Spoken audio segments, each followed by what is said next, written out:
My name is Jeff White, and I'm the research entomologist for Bedbug Central and the host of Bedbug TV, bedbugcentral.com. I have no idea how I got into bugs and bedbugs. And here I am 6 years later and having a lot of fun working with bedbugs. And I'll be talking to you about pest control.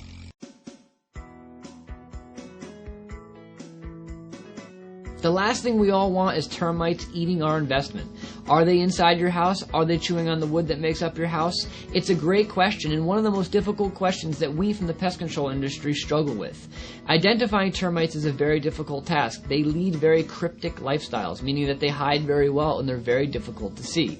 One group of termites is what we call subterranean termites. These are termites that are typically associated with your northern states, make colonies outside of the home in the ground. Those colonies travel underneath the ground to the house, eat the wood, and then go back to the colony.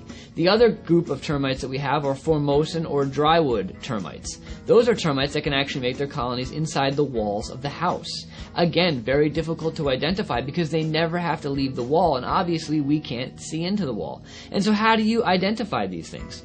One of the easiest ways, and one of the ways most people find out that they have termites in their house, are by seeing what we call swarmers. Depending on the termite species, they're going to reproduce and try to spread their colonies at different times of the year. And so what people will all of a sudden see are termites coming out of, say, an opening around their sliding glass door in their house. And then all of a sudden they'll see these winged termites flying all over the place.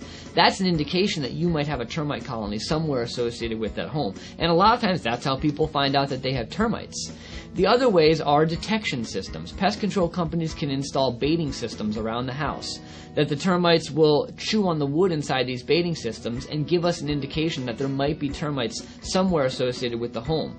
Beyond that, when it comes to subterranean termites, they typically will make mud tubes up the side of the construction. And so if you go out and walk around your house and you see small dry tubes going up the bottom of the foundation to the home, that's actually probably a termite tube from a subterranean termite. And what that is it protects them from the dry air and it keeps them moist inside that tube. If you see these tubes, contact a pest control company to identify if it is in fact a termite tube.